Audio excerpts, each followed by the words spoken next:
This week, Netflix finally released their long-awaited docuseries on Vince McMahon. It was 6 parts that explored his life, his successes, his failures. They covered a lot, and I watched all 6 parts in a day. I did a video about a month ago when the trailer first released, right? And I was saying Netflix and WWE are going to use this to separate themselves from Vince McMahon, that the lawsuits pertaining to Vince's devious behavior, allegedly, that they were going to turn a new leaf, start a new chapter. And I wouldn't say that they necessarily did that. And maybe I'm saying that because 97% of the information that was shared in the docuseries, I already knew, just being a nerdy wrestling fan. It's just stuff that I've learned over the years. However, I will say that there was something in particular that really piqued my interest. And it was the relationship between Vince Jr., his father, Vince Sr., his son, Shane, and several wrestlers who are on record saying that Vince was like a father figure to them. And I want to take a few minutes to explore that.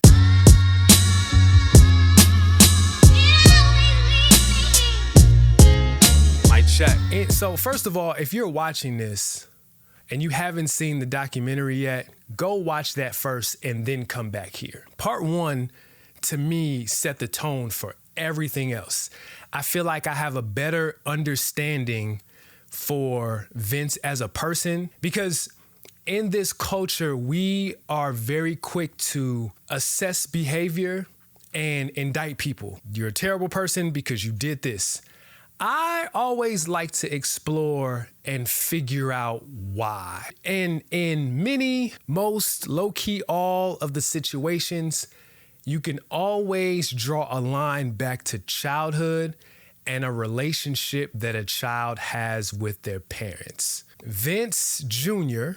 did not meet Vince Sr. until he was 12 years old. So there were formative years that Vince's dad missed. Now, I don't remember why he wasn't around. They did not go into the relationship between Vince Sr. and his mom. All that Vince Jr. said was, we grew up poor, my father came around, and I immediately was drawn to him. And of course, to this day, I adore, love, and admire my father in a way that in many cases is just like never ending. I love, that's my guy. I love him. Even as I get older and I'm made more aware of the human side of my dad, it doesn't matter. I have lots and lots and lots of grace for him, right? So I share that to say, I totally understand why Vince Jr. immediately gravitated to his father, even though, hey, it's been 12 years. Where you been at? You know what I'm saying? But in Vince Jr.'s mind, he's like, man, hey, Dad, where were you? And if Vince Sr.'s answer is, well, I was building my, wrestling territory, he's going to want to be around his dad in the place that took his dad away from home, away from him, right? So the story goes that Vince Jr. was doing odd jobs for his father, just around the business.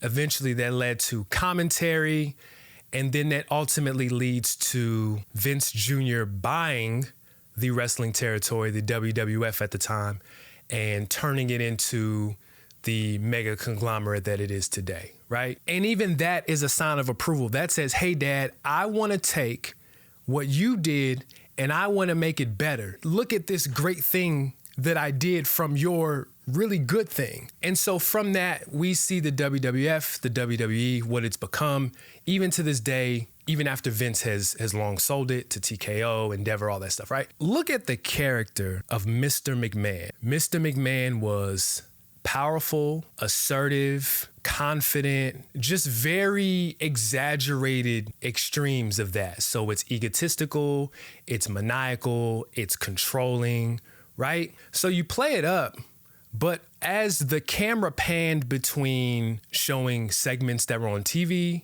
and actually interviewing Vince, there wasn't really much of a difference outside of Vince wasn't really yelling at anybody in the interview. Whereas if he's cutting a promo or if he's, yelling in Stone Cold Steve Austin's face. So he even coined it the WWE universe. And I started thinking through the reason for the Mr. McMahon character and the reason why Vince would need to create an entire ecosystem to surround him. And I believe it's for control and it's for safety. If I can control whatever's around me, this is wrestling, so everything is scripted.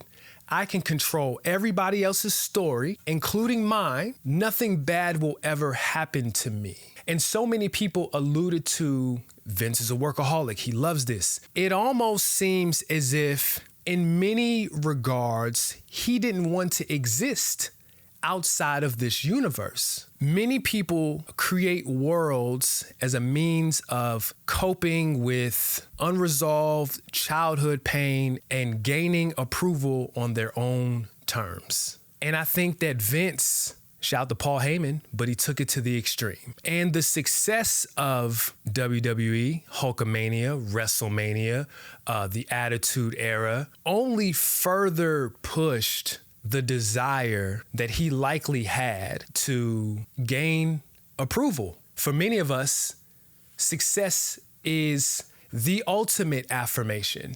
If I'm able to succeed in this thing, accomplish this thing, then people will like me.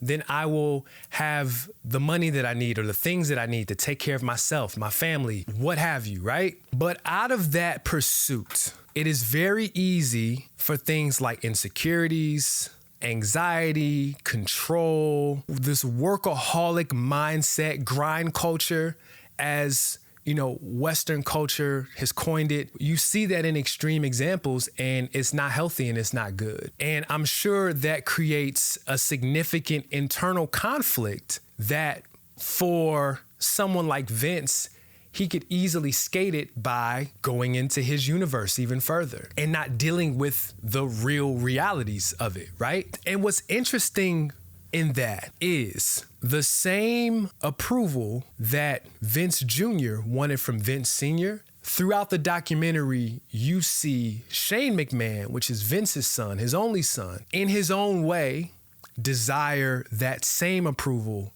from Vince Jr. There's an instance where Vince Jr. says, my dad didn't tell me that he loved me until the day before he died, and then immediately justified why that was okay. I think on the same token, look at what Shane was doing when he was an active wrestler. Same thing like his dad, right? He's around the family business. He starts the odd jobs. He ends up becoming an on-air talent.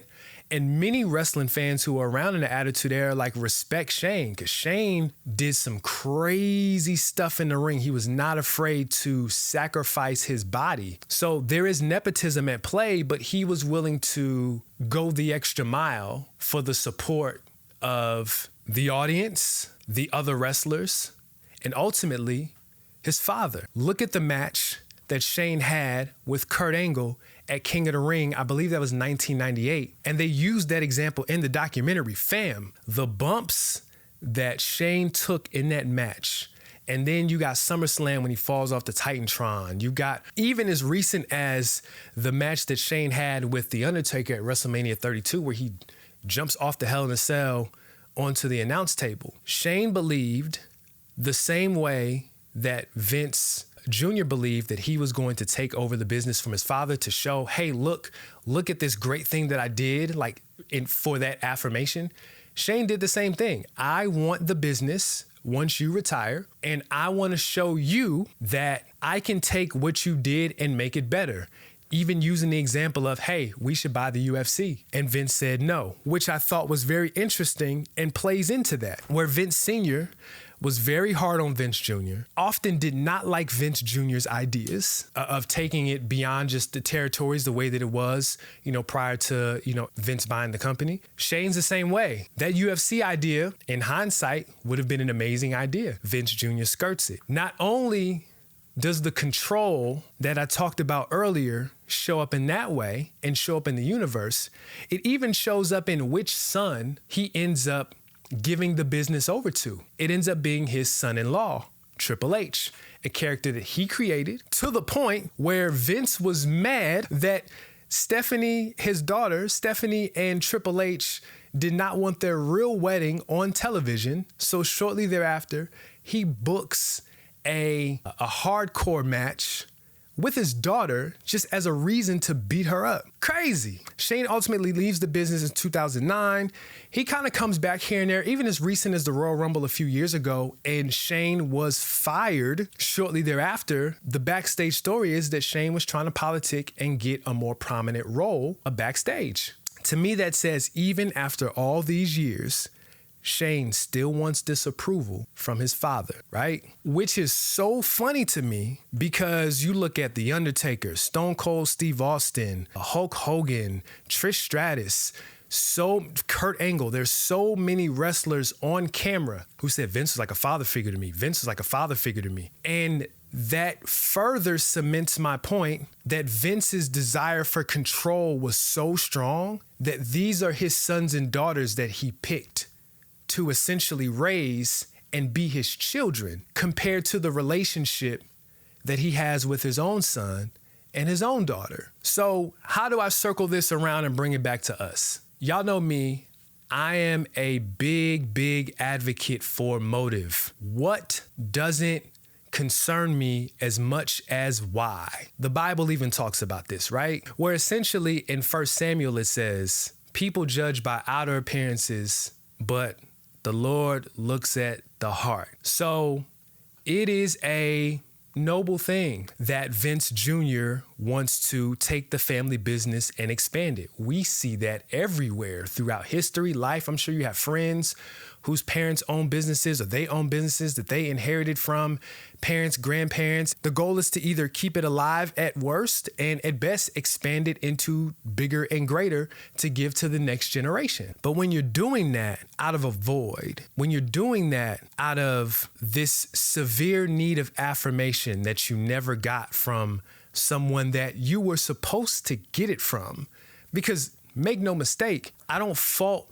Vince Jr. for wanting affirmation from his father. What I do fault Vince for is taking it to an extreme and using that to manipulate and harm other people. I think that he is in the position he is now with these lawsuits and potentially going to jail for an extended period of time, maybe even the remainder of his life. He's getting older. It is an extreme example of what happens when you try to control everything around you and you don't take into consideration people, circumstances. It shows up as manipulating other people and women and people that you see as less than. You know what I mean? Approval seeking can impact personal relationships, self-perception, and just your overall mental health. And the biggest thing that I want you to take away from this video, if you made it this far, thank you so much. Just check your motives. I don't judge Vince or anyone because we are all a few steps away from being in that position. It may not look like that, but the characteristics and the traits are very similar. So I appreciate y'all for watching this video. If you are still here, I want you to leave a comment and answer this question. Do you see any parallels between Vince McMahon's story and your own? I would love for you to share about how the need of approval and control has shown up in your own life. And if you want to go into a deeper conversation, join my Patreon community. It is only $5 a month, exclusive music, community meetups, behind the scenes, just all types of things. Armond Wake Up, because I am trying to leverage my audience off of social media algorithms and into safer digital and personal spaces.